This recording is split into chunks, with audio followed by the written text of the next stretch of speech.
tampaknya sudah cukup lama kita melihat Bank Indonesia itu tunduk terhadap kebutuhan fiskal pemerintah, burden sharing, cetak duit, katanya waktu itu juga Ya, sempat ramai, ya. tapi yang burden sharing ini membuat kita kok kalau zamannya COVID oke lah, itu kan memang situasi yang saat itu dianggapnya adalah sangat mendesak. Dulu kan kita masih belum terbiasa dengan COVID-nya, semua orang kaget gitu ya Pak. Jadi reaktif semua responsnya sehingga Bank Indonesia membantu burden sharing tadi. Nah sekarang burden sharing dilakukan adalah untuk mendukung Astacita, program dari pemerintah.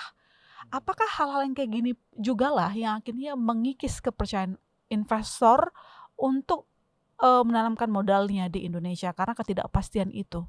Ya, kalau burden sharing pada saat COVID, memang kita semua bisa pahami ya, situasi sedang buruk, rakyat sendiri membutuhkan bantuan dan uang yang diterima oleh pemerintah itu digunakan untuk hal-hal yang bagus, untuk membuat recovery ekonomi dan juga recovery kesehatan masyarakat.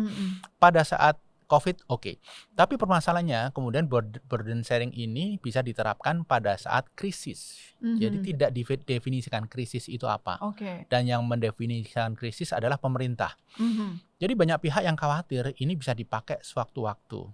Jadi menurut saya pemerintah dalam hal ini Kementerian Keuangan harus mengeluarkan statement bahwa terkait burden sharing, definisi krisis ya kita berbicara krisis yang dahsyat seperti COVID.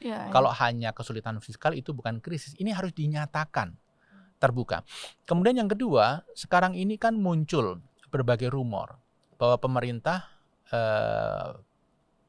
berkontemplasi untuk memodifikasi batas maksimal defisit yang 3% PDB itu. Mbak Lona, kalau ini dilakukan, jebol sudah pertahanan rupiah kita. Karena investor asing tidak akan percaya. Jadi dua hal itu harus dinarasikan secara jelas. Burden sharing dalam hal ini krisis definisinya apa dan pemerintah tidak akan semena-mena mendefinisikan krisis. Kemudian yang kedua terkait 3% bahwa itu tidak benar. Akan dilakukan upaya penyesuaian, akan dilepas, diganti dengan narasi-narasi yang sebenarnya memungkinkan pemerintah untuk menjalankan budget defisit yang di atas 3%. Saya rasa dua hal itu sangat krusial dan ditunggu pasar.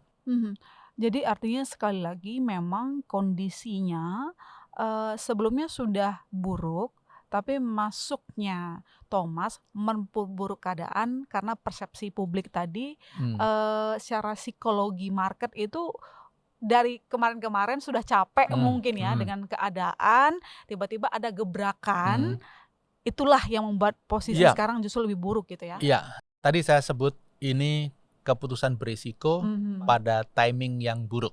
Keputusan berisiko saja sudah mengandung risiko dan ini terjadi pada saat timing yang buruk. Timing yang buruk apa? Ketika BI sedang dipertanyakan, sedang harus membangun kembali reputasinya, ini terjadi. Tapi saya melihat begini, kalau terkait dengan Pak Thomas, oke lah Deputi Gubernur BI, kan di situ ada 7 orang yang lain ya, ada gubernur, ada deputi yang lain, powernya terbatas.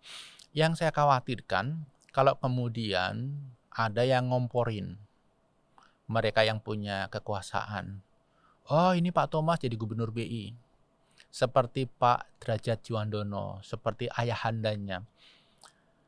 Kalau ide-ide seperti ini masuk, risikonya luar biasa besar.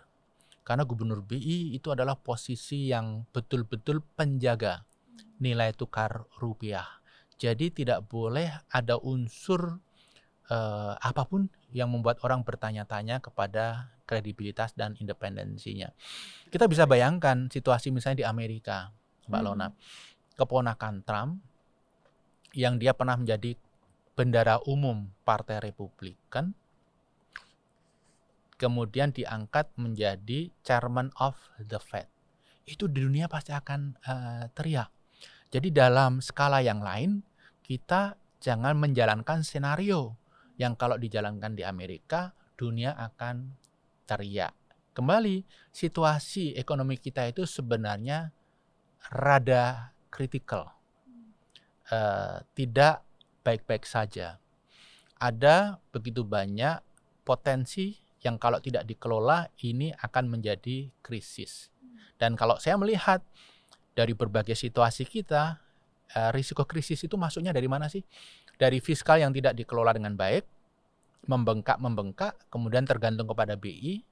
BI menjalankan perannya untuk melayani kebijakan fiskal, kemudian yang terjadi adalah trust kepada rupiah luntur, krisis fiskal berubah menjadi krisis moneter. Kalau ini terjadi, dampaknya akan luar biasa, dan saya berharap dan saya yakin itu tidak terjadi. Tetapi harus dipahami betul, ada begitu banyak hal kerja keras yang sudah dilakukan oleh pemerintahan Prabowo. Jangan sampai ini terhapus oleh satu kesalahan kecil aja. Kesalahan kecil apa? Kesalahan tidak menjaga kredibilitas rupiah. Pak Wijayanto merasa atau mungkin meramalkan atau mungkin ada dengar desas-desus kalau memang Pak Thomas nanti bisa jadi dicalonkan jadi gubernur BI? Begini, yang namanya karir itu kan pasti naik ya. Kalau sudah deputi gubernur BI, naik apa alternatifnya? Kan kalau deputi gubernur BI kebanyakan yang sukses itu menjadi gubernur BI. Ada juga yang kemudian menjadi komisioner LPS, pimpinan LPS, OJK, atau jadi menteri bidang ekonomi. Nah, saya mengusulkan rute untuk Pak Thomas ini.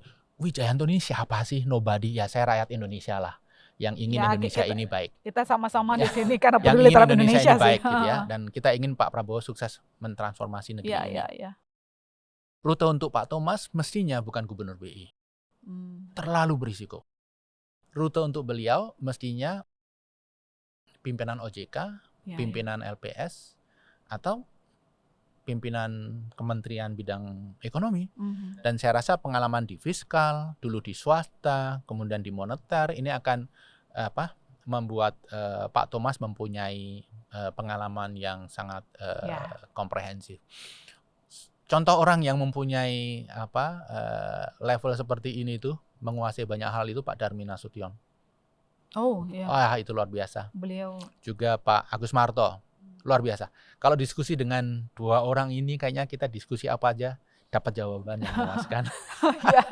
Karena sudah keliling di private sector, di fiskal, di moneter. Benar. Memang sih ya namanya persepsi publik kan harus dijaga ya. Maksudnya saya rasa ya seorang Pak Prabowo pasti tahu lah. Pak Thomas juga pasti tahu. Dia sendiri mengatakan kok waktu ketemu sama Komisi 11 dia sudah akrab dengan keuangan. Dia tahu benar itu. Semoga ya itu tadi ya tetap dijaga. Bisa saja mungkin beliau punya kapasitas, tapi sekali lagi kapasitas nggak cukup kalau di Bank Indonesia ya. Dia harus punya bisa memastikan sistem tidak campur aduk moneter dengan fiskal begitu. Nah, tapi sebelum saya lebih jauh lagi ke depannya, kita sedikit tarik ke belakang. Karena tadi Pak Wijayanto juga ya mengatakan bahwa Bank Indonesia belakangan tampaknya sering ditekan oleh kebutuhan fiskal. Apa kira-kira yang membuat Bank Indonesia mungkin tidak berani menolak, padahal kan harusnya dia adalah tuan di rumahnya sendiri. Jadi ibarat kata Anda punya kuasa, tapi kok tidak berani gitu untuk menolak mungkin permintaan burden sharing? Ya. Yang pertama faktor BI-nya ya. Seharusnya BI juga bapak-bapak, ibu-ibu yang di BI itu juga bisa kekeh mempertahankan prinsip walaupun resikonya kehilangan jabatan.